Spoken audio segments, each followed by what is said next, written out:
a man named Stanley. Stanley worked for a company in a big building where he was employee number 427.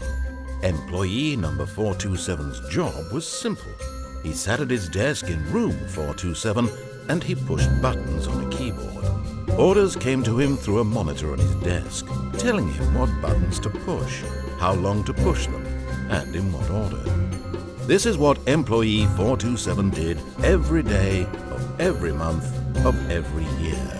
And although others might have considered it soul-rending, Stanley relished every moment that the orders came in, as though he had been made exactly for this job.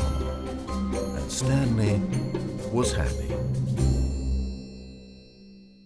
And then one day, something very peculiar happened. Something that would forever change Stanley. Something he would never quite forget.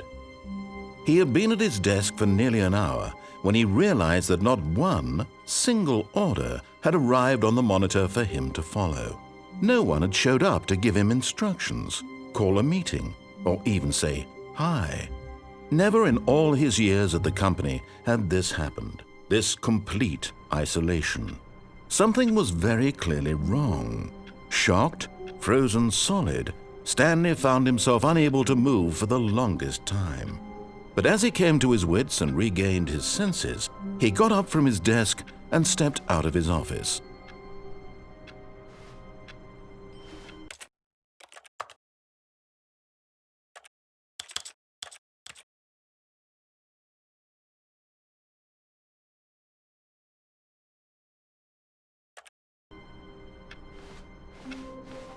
All of his co-workers were gone.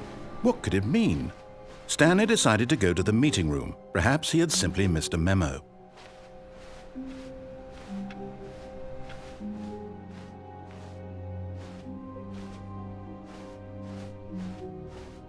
When Stanley came to a set of 2 open doors, he entered the door on his left.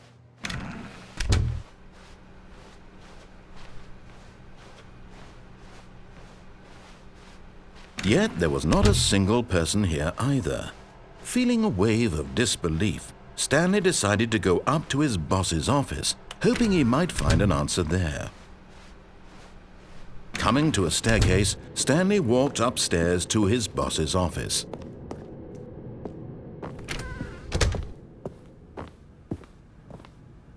Stepping into his manager's office, Stanley was once again stunned to discover not an indication of any human life.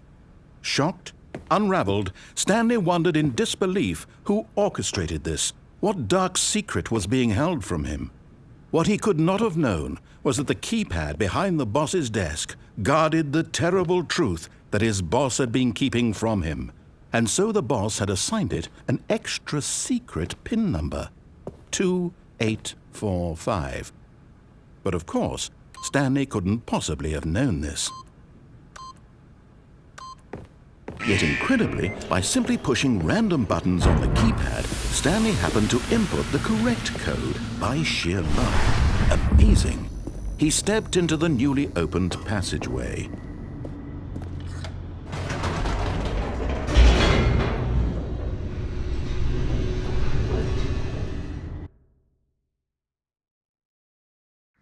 Descending deeper into the building, Stanley realized he felt a bit peculiar. It was a stirring of emotion in his chest, as though he felt more free to think for himself, to question the nature of his job. Why did he feel this now, when for years it had never occurred to him? This question would not go unanswered for long.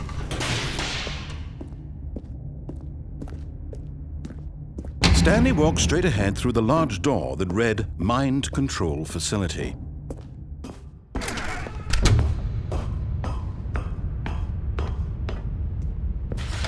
The lights rose on an enormous room packed with television screens. What horrible secret did this place hold? Stanley thought to himself. Did he have the strength to find out?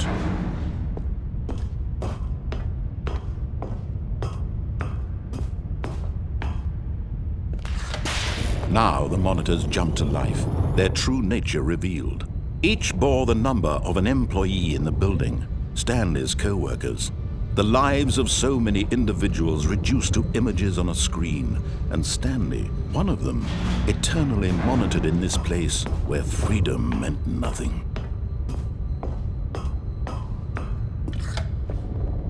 This mind control facility, it was too horrible to believe. It couldn't be true. Had Stanley really been under someone's control all this time? Was this the only reason he was happy with his boring job? That his emotions had been manipulated to accept it blindly? No, he refused to believe it. He couldn't accept it. His own life in someone else's control? Never! It was unthinkable, wasn't it? Was it even possible? Had he truly spent his entire life utterly blind to the world? But here was the proof, the heart of the operation. Controls labeled with emotions, happy or sad or content. Walking, eating, working, all of it monitored and commanded from this very place. And as the cold reality of his past began to sink in, Stanley decided that this machinery would never again exert its terrible power over another human life.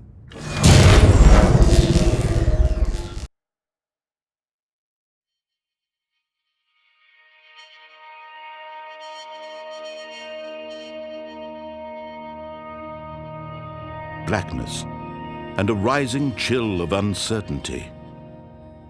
Was it over? Yes! He had won! He had defeated the machine, unshackled himself from someone else's command. Freedom was mere moments away. And yet, even as the immense door slowly opened, Stanley reflected on how many puzzles still lay unsolved. Where had his co-workers gone? How had he been freed from the machine's grasp? What other mysteries did this strange building hold? But as sunlight streamed into the chamber, he realized none of this mattered to him, for it was not knowledge or even power that he had been seeking, but happiness. Perhaps his goal had not been to understand, but to let go. No longer would anyone tell him where to go, what to do, or how to feel. Whatever life he lives, it will be his. And that was all he needed to know. It was perhaps the only thing worth knowing. Stanley stepped through the open door. Stanley felt the cool breeze upon his skin, the feeling of liberation, the immense possibility of the new path before him. This was exactly the way, right now, that things were meant to happen. And Stanley was happy.